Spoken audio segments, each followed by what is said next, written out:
What do you thought you learned about this team in the playoffs, specifically through the two series? I mean, I would zoom it out to the whole season. You know, I think this time of year, obviously, it's fresh, but you know, if you look a year ago, you know, at the trajectory of the team, the trajectory of individual players, the growth of the team, I think we made a ton of progress. You know, now at the end of every season, you know, you're never like putting the finishing touches on the picture, you know, under any circumstance. And so we have a long way to go, and we have a lot of progress in front of us and a long road to do that. But I'm incredibly encouraged by the progress we did make, and that these are high-level games that taught individual players where they need to improve. They taught us as a team where we need to improve, and we'll learn those lessons, you know, as we let it sink in. But I think it's important, you know, to also take a step back and look at the big picture, and the big picture is very encouraging.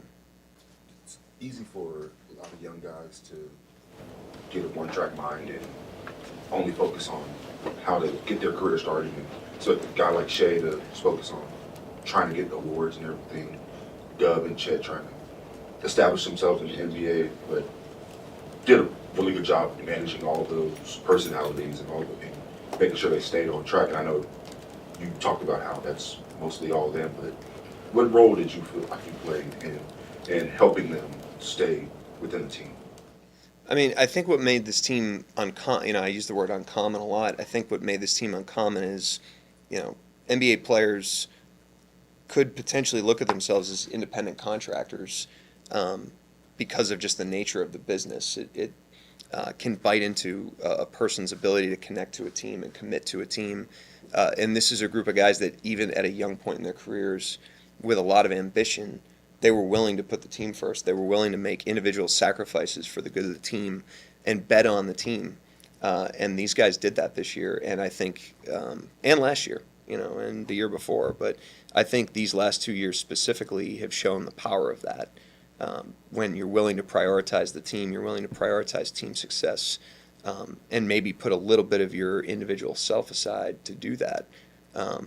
These guys put their money where their mouth is on that, and you know, the results speak for themselves from a team standpoint. So, to answer your question, my job in that is just to guide that process. But I can't, you know, there's no individual person that can make them do that. You know, they have to want to do that. They have to want to commit to that. And to the credit of the players, they did. So they deserve the credit for what we accomplished this season. How much of that? Chet had a great rookie year, but it doesn't even look like he's scratched the surface as to what he can be. What do you want to see from him going forward this summer in terms of growth and preparation for the upcoming? Well, you know, the first thing I'll say is, you know, I've gotten two straight days of questions about roster and, you know, that sort of thing. And, like, we have the youngest core in the league, you know, on a minute per minute basis. And you're asking about Chet. Like, right now, this is, in my opinion, the lowest level of Chet Holmgren we're going to see, you know, which is pretty exciting. And the reason I'm so confident saying that is because of his appetite for improvement. You know, he's a guy that is incredibly focused. Basketball is his number one priority.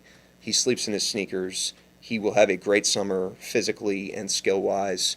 He's done a great job of working with us as an organization on a plan and sticking to that plan. He did that last summer through the season. He'll do that again this summer. And that makes, when you've got a guy with that kind of drive, that's plan is that focused, and he's willing to execute it the way that he is, improvement is very predictable. And so I would say that for him, and I'd also extend that to all of our players. You know, like, this is a young team that is evolving, and we have runway because of the age of the team and the experience level of the team. A lot of people talked about our experience in a negative fashion this year, like, you know, are you guys too inexperienced? You know, part of that is, like, it gives you incredible runway moving forward, and it gives us a lot of optimism as we continue to grow. When did you sense that this group was uncommon? Like, what was there a moment, or is there anything from, is it last season that you kind of started to sense that? Like, when did that start to seep in? My first year. Yeah. I just think it was, that year, the second year, right from the jump, there was just a way about these guys, even the guys that aren't here, some of them, and it was kind of like the snowball just started rolling in the right direction. And I feel comfortable saying this now, but in my first year, I referenced this with our team recently. We were going through a rough skid. We had a home game. We had an arena walkthrough, and I was talking about we were in the empty arena before a game. This was my first year, and I was talking to them about putting T-shirts in the seats. I was like, we're going through a tough time right now, but the habits, the standards, the blah blah blah, whatever the hell I was talking about back then, is going to eventually put T-shirts in these seats. Lou Dort, Shea, Cameron Williams, Muscala were there, and the snowball was rolling at that time slowly, and then the next year probably didn't look like it was picking up a ton of steam, and then over time it has just rolled faster and faster and faster, and it's been an incremental thing that has now put T-shirts in the seats, and so the uncommon nature of the team, the special nature of the team, I've always seen that in the core of players, and as the core is growing outwards, it's only gained more momentum. As the team's gotten better, it's only gained more momentum. And what's special about this season is not necessarily what we accomplished, but how we did it. And we've been on that track for 4 years. Mark, I think your exact words yesterday were that you wanted the team to use the pain of yesterday as an investment. Do you hope that they, weaponize that feeling or linger on that feeling? I mean, like I said, we had a special enough season to be disappointed in the second round of the playoffs. I have no problem walking in here today and saying that we're disappointed with the end of the season. But at the end of the day, if you look at great players, if you look at great teams, and you look back at the breadcrumbs of what led to their greatness, there's a lot of struggle and there's a lot of hurdles that they have to overcome. There's a lot of adversities that they have to endure. There's a lot of success that they have to endure.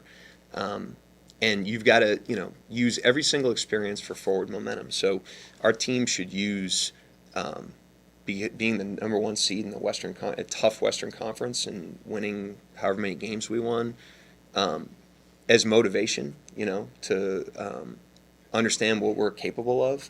And we should also use a playoff series loss to Dallas as motivation. All those experiences matter, and we've got to learn the lessons from the experiences regardless of how they felt, good or bad, and churn that into work this summer and come back in the fall and be better individually and get ready to be better as a team.